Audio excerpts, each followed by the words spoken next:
And here's the studio we set up in Rio de Janeiro, Brazil. An improvised studio in the hotel. It was a clearinghouse for all our sketches, notes, and music, the record we were keeping of our trip. Each day there were press interviews and distinguished visitors. Here we met the artists and writers of Brazil who helped us in every way possible.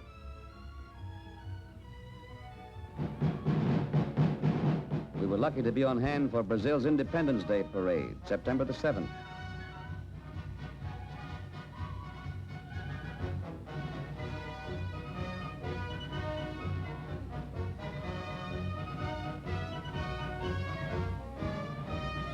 This really was an impressive sight.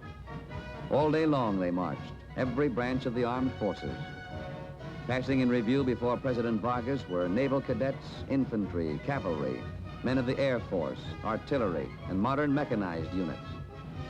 It made us realize that Brazil was not going to be caught napping in the midst of a world at war, but was prepared to meet any emergency.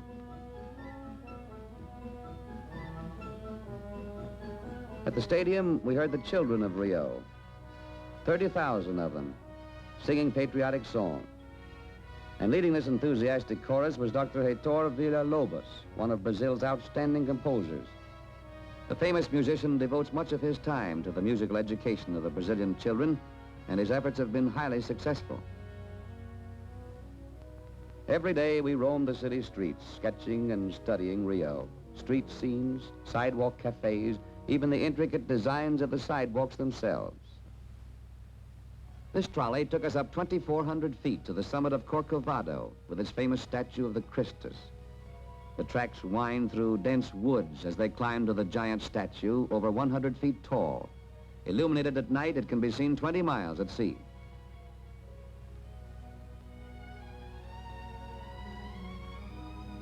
Sugarloaf, famous landmark at the southern tip of Rio's harbor. Artist Lee Blair got busy on a watercolor of Sugarloaf in the bay. And while Lee was painting, the others went up in the cable car. A smooth trip when the wind isn't blowing. That's Botafogo Bay. From the top of Sugarloaf, we got a good view of Copacabana Beach. This is the playground that's known the world over. Hotels, casinos, miles of white sand and surf. The artists spent hours in the botanical gardens, and they found an amazing variety of strange, exotic plants. Orchids, for instance, grow wild in Brazil's forests. They're far superior to most of the hothouse varieties in size and color. And of course, they went into the book with the other sketches.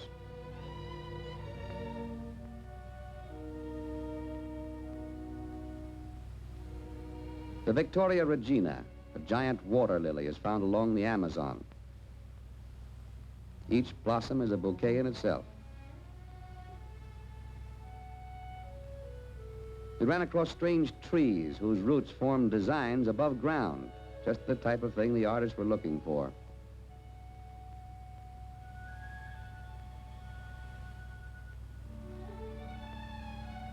The zoo furnished plenty of sketch material and lots of color, flocks of graceful flamingos, anteaters,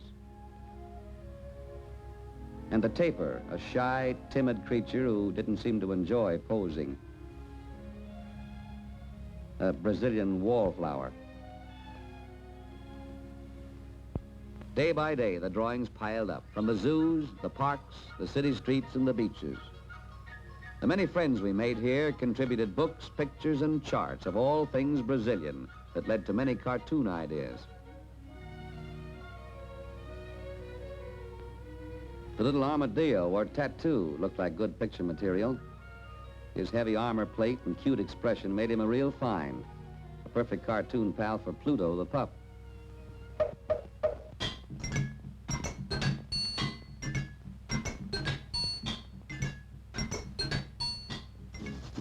But the natural comedian of Brazil is O Papagayo, the parrot, the inspiration of many funny stories. The animators adopted him, dressed him up, named him Joe Carioca. The rhythm of Brazil, the samba. This is a reco-reco. And a cabasa, rhythm instruments used by samba orchestras. The dance itself is a two-step with a bounce. And of course, it was second nature to Joe Carioca.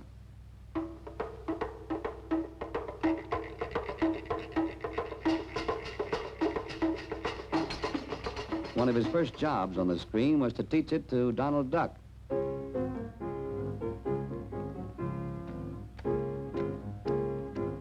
And here's an old Brazilian game called Caxangá. They say the Indians played it centuries ago. It was played with shells originally, but today they use matchboxes. The object is to go through this passing routine without missing. Here again, rhythm plays an important part. First, you sing the verse, then hum it, then play to the tempo in silence.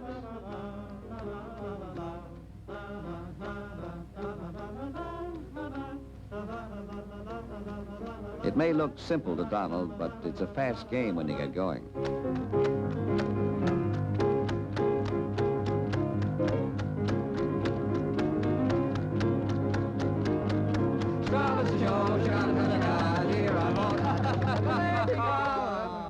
The duck's a little slow at picking it up.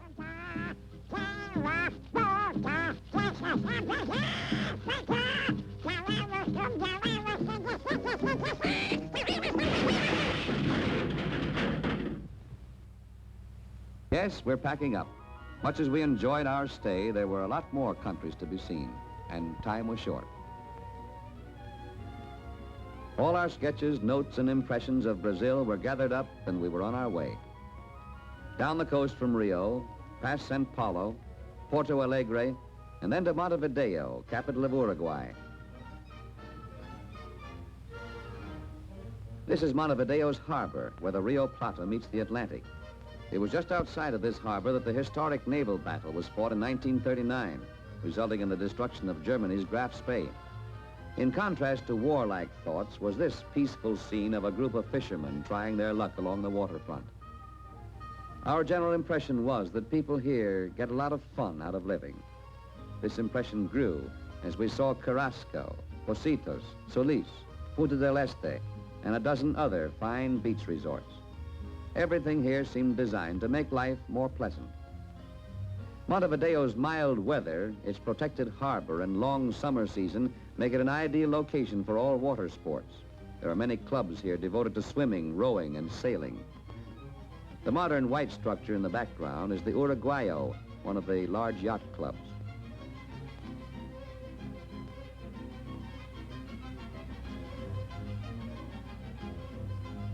The raising of livestock is Uruguay's most important industry.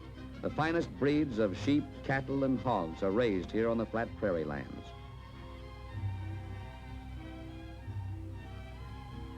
While Uruguay is known principally as a sheep country, over 4,000 head of cattle a day are driven to the packing houses. Most of the products are exported. In one of the parks, we saw this striking monument erected to Uruguay's early settlers. It's called La Carreta, the ox-drawn cart of the pioneer, similar to the covered wagons that crossed the plains of North America during the past century.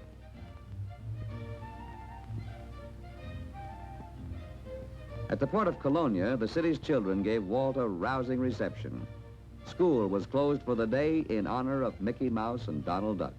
There were speeches, bands, and presentations, and the party was given a cheerful send-off as our ship left Colonia's pier. The city of Colonia was one of the first settlements in Uruguay, dating back to 1680. It's directly across the Rio Plata from Buenos Aires, and it was here that we crossed to the capital city of the Argentine. Buenos Aires is the third largest city in the Western Hemisphere, a city of beauty and hospitality. As in Brazil and Uruguay, the art, literary, and musical groups did everything possible to help us get acquainted. This is the dome of Argentina's capital, the Congress Building. The world-famous opera house, Teatro Colón. And South America's tallest skyscraper, the Kavanaugh Building. Florida Street, where all vehicle traffic is suspended during the afternoon for the convenience of shoppers. In contrast to the modern motor cars, we found that many merchants still prefer these picturesque wagons. Everything here has the artistic touch.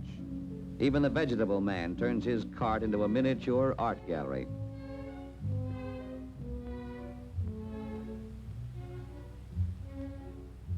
Close to the business and residential districts, we found beautiful Palermo Park with its bridle paths and lagoons designed for play and relaxation.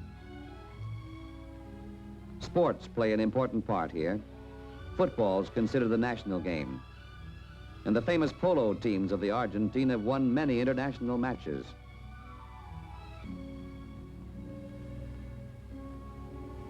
This group of artists demonstrated Argentine folk dances for us on the roof of the Alvear Palace Hotel, where our Buenos Aires studio was located.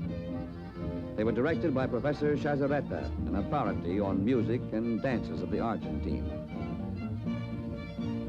This dance is called El Gato, the cat.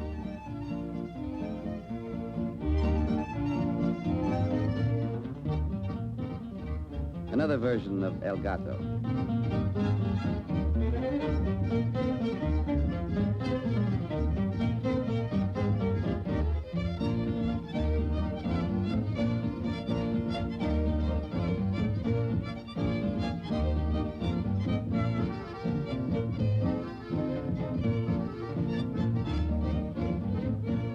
Our musicians were busy making notes of these new rhythms. And this is a zamba, not to be confused with the Brazilian samba.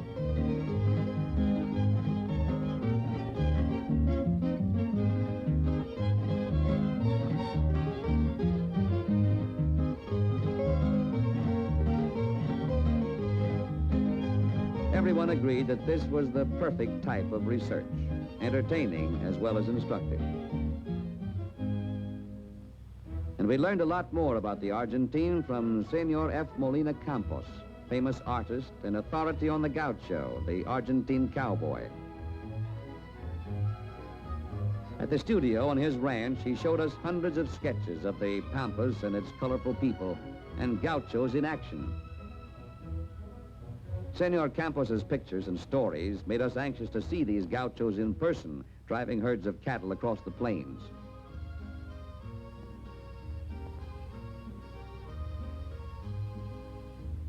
Books and movies have made the gaucho a romantic and glamorous figure, but he also does his share of hard work, as you can see here.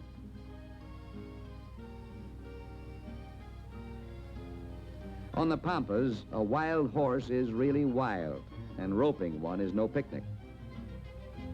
Watching them handle these potros led to a cartoon idea in which Goofy attempts to play the part of a gaucho.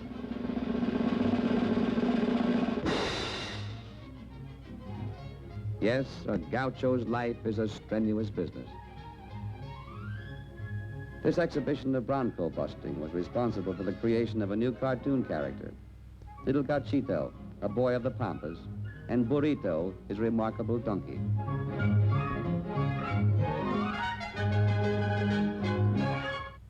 Notice this gaucho's belt here, decorated with silver coins, and his recado, or saddle, built up of many layers of sheepskin, felt, and leather.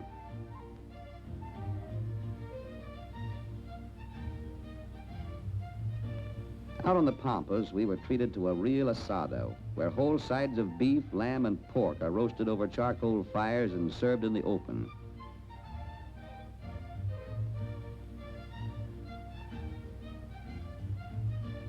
It was here that we first tasted mate, an herb tea, favorite drink of the gaucho.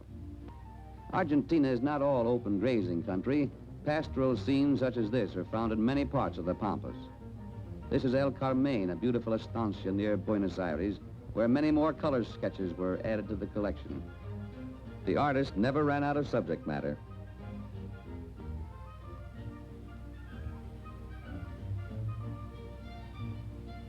The nest of the hornero, or oven bird, often serves as a compass for the gaucho because its entrance always faces north. The chapel of the tree at Los Arboles, at the foot of the Andes, was one of the many beauty spots near Mendoza, center of the vineyard country. Just outside of Mendoza, two members of the party met Don Riboria Sosa, an 85-year-old gaucho and a veteran of the Indian Wars. These are botas de potro, seamless boots, made from a single piece of horsehide. He had a sense of humor and was amused at the interest they took in his costume.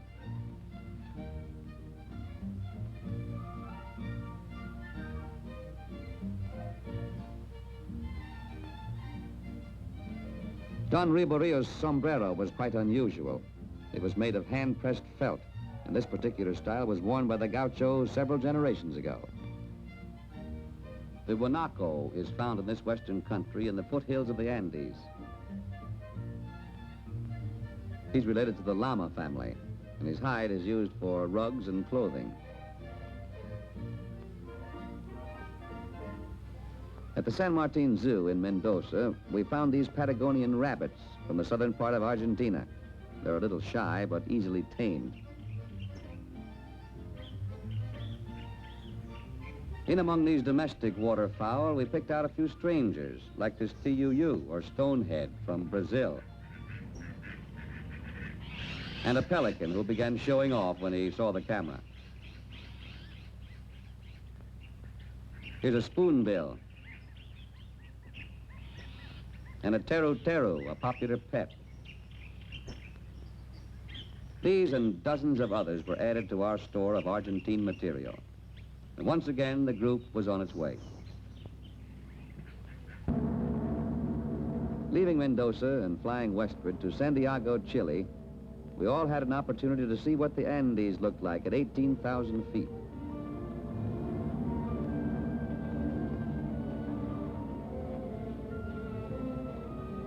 It gave us a rough idea of what the pioneer airmen were up against when they first flew through the Uspallata Pass.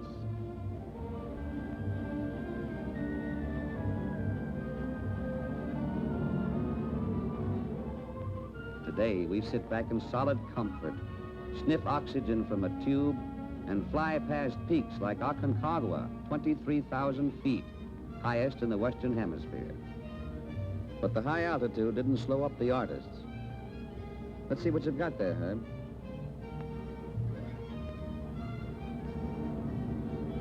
During the flight, a new cartoon character was born, a baby airplane named Little Pedro. Buen provecho, Pedrito. He even had an actor's appetite. We were sure we'd find music in Chile to fit Pedro's mood, like this lively dance number played by Los Quincheros, a popular Huaso group. The Huaso is the Chilean cowboy, similar to the gaucho of the Argentine. They entertained us with their songs and dances at a country festival near Santiago. The cueca, somewhat like the Argentine zamba, is a popular folk dance.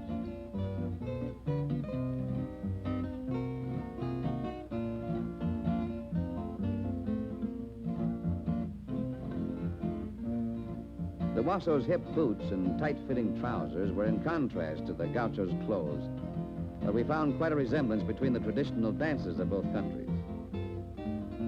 All children have their favorite screen star.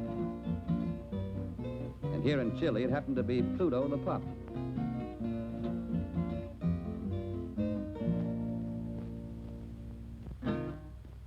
The Huasos insisted that Walt learn one of their popular songs, even though he'd never played a guitar before. Meanwhile, Norm is still at it. He never realized that Pluto had such a following. The strain was even beginning to show on Pluto. They were determined to make a dancer out of Walt and got a big kick out of his attempts to master the cueca.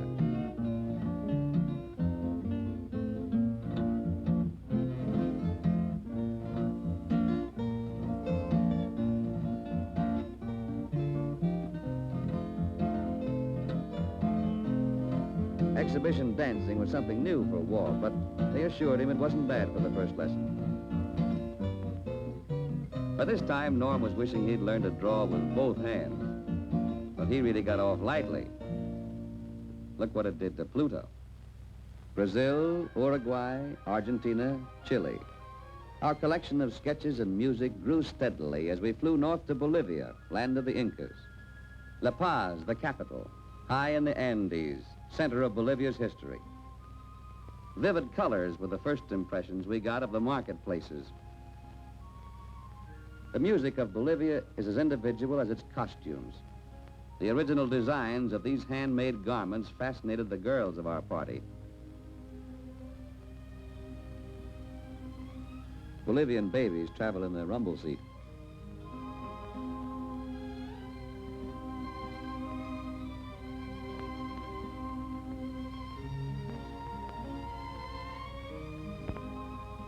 Hand-woven hats of vicuña wool are in style here,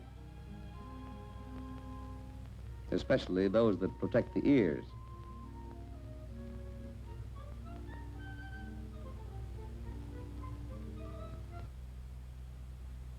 Notice the way these dolls are dressed, almost exact replicas of these mayors of the mountain villages coming from the church at Pisa. The men at the left are the mayor's assistants. The mayor's symbol of office is an ornamental staff decorated with silver designs, and these staffs are highly prized and carefully preserved, each one serving many generations of officials.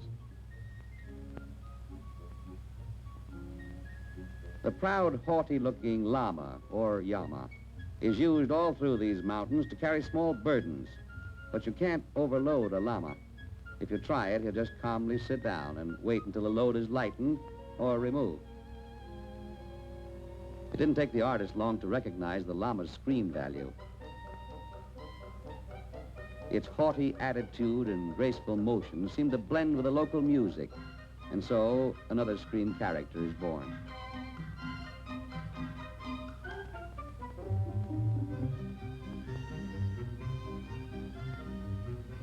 Another colorful picture subject was this custom of communal plowing. Aside from being picturesque, it reflected the spirit of the land, one neighbor helping another. These industrious people are descendants of the Incas and get excellent results with these primitive farm implements. 13,000 feet above sea level between Peru and Bolivia is this enormous Lake Titicaca, 120 miles long and averages 60 miles across. But we were more interested in its color than its size as we sailed from one small port to another. On Lake Titicaca are the islands of the sun and the moon, prominent in Indian mythology since the time of the Incas. 3 large steamers, carried up the mountains in small sections and assembled here, handle the heavier lake traffic between the two countries.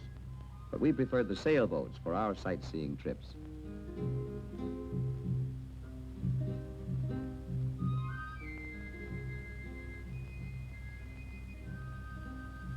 The scarcity of wood at this altitude is responsible for the balsa boat. It's woven of reeds, but it's good and practical. It takes a lot of skill to handle one in a strong wind, and a strong wind is no novelty up here. In their spare time, the boys build scale models of these boats. Naturally, the balsa went on file for future reference. East of the lake, the railroad climbs to over 14,000 feet near Puno, and a picnic lunch takes the place of a dining car. The mother and daughter idea in clothes might have originated here in Peru.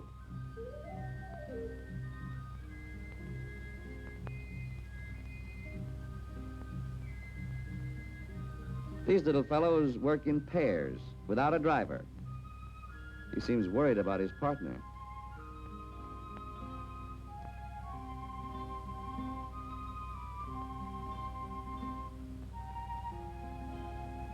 Now everything's all right.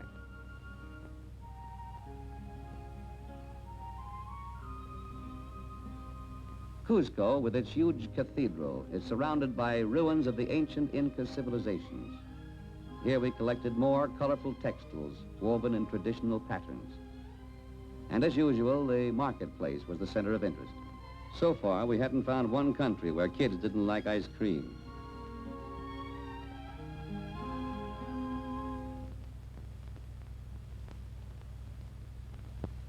Our collection of picture ideas continued to grow as we started homeward. Ecuador, with its remarkable capital, Quito, where the equator crosses the Andes. Colombia, its coffee and banana plantations. And the city of Bogota, one of the centers of South American culture. Venezuela, birthplace of Simón Bolívar, the liberator, with its busy seaports and oil fields and farming country. We found our visit much too short to do full justice to all of these attractive places. Panama, Costa Rica, Nicaragua, each had its typical music and atmosphere. Then there was El Salvador, Honduras, and unforgettable spots like Chichicastenango, for instance, in Guatemala. The busy marketplace in the center of town has a church at either end. And here on market day, we saw the devout Indians from nearby towns burning incense on the steps of Santa Tomas Church as they chanted their prayers.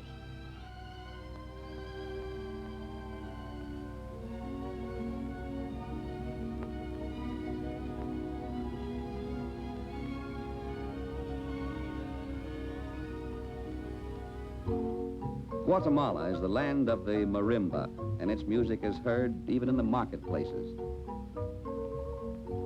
Pottery is an art that's highly developed here, and the potter prefers to pack it himself rather than trust it to a burro.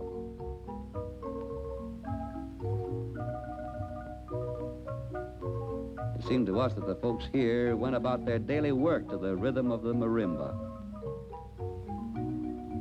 Blending with the marimba notes were the squeals of the little pigs who went to market. We noticed that very few of them went willingly.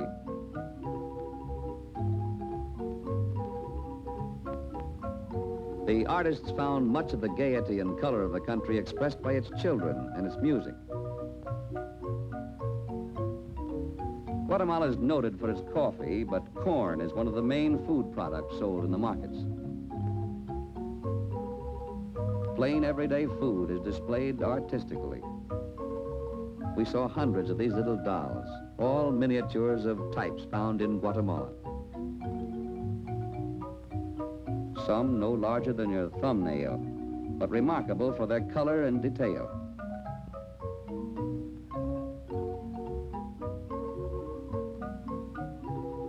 The young employees of the Mayan Hotel had prepared a special tribute to the father of their favorite movie star. Every one of them was an enthusiastic picture fan. After the formal presentation, they were invited to sample the gift, and all agreed that the visit of the Disney party had been a huge success.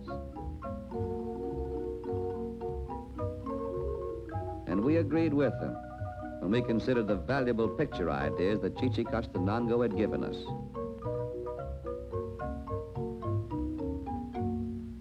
Then to Mexico, to gather more impressions, more music, more color.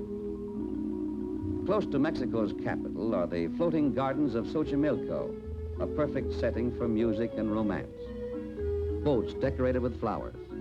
Here again we heard marimba music and sounds of guitars as the boats drifted past solid islands of blossoms. Some sell flowers, others food, preparing frioles and tacos over charcoal stoves in their boats. On Sundays and holidays, these canals are a riot of color. The artists and writers found plenty of inspiration at Xochimilco. Perhaps enough for an entire picture.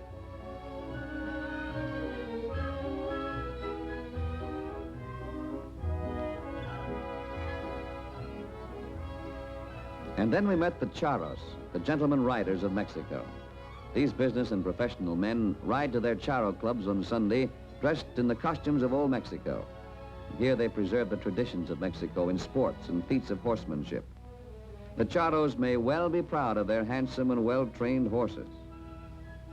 They arranged a special jaripeo, or contest, for our artists, a first-class exhibition of roping and riding.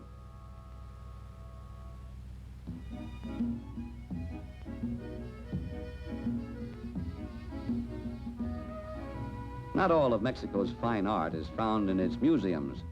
We picked up many suggestions for picture ideas in the pottery designs of Oaxaca and Guadalajara.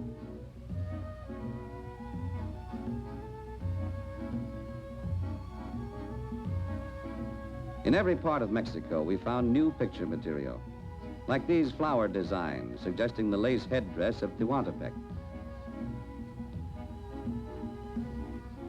The Yucateca costume of Yucatan, little Tehuanos from the Isthmus. The music of the mariachis from Jalisco. And colors from Serape designs of Saltillo. Packing everything possible into our crowded luggage, we headed for Hollywood, planning future trips to the countries that time had not permitted us to fully explore. Our first stop was the customs office, where every bit of baggage had to be examined.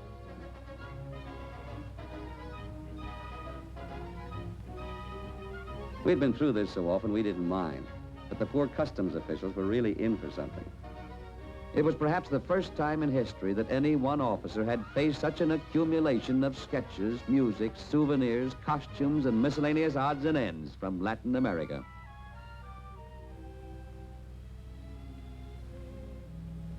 After half an hour of this, the officer was prepared for anything. And when he finally came across Walt's gaucho saddle, spurs, and bridle, his only comment was, "You might as well have brought the horse."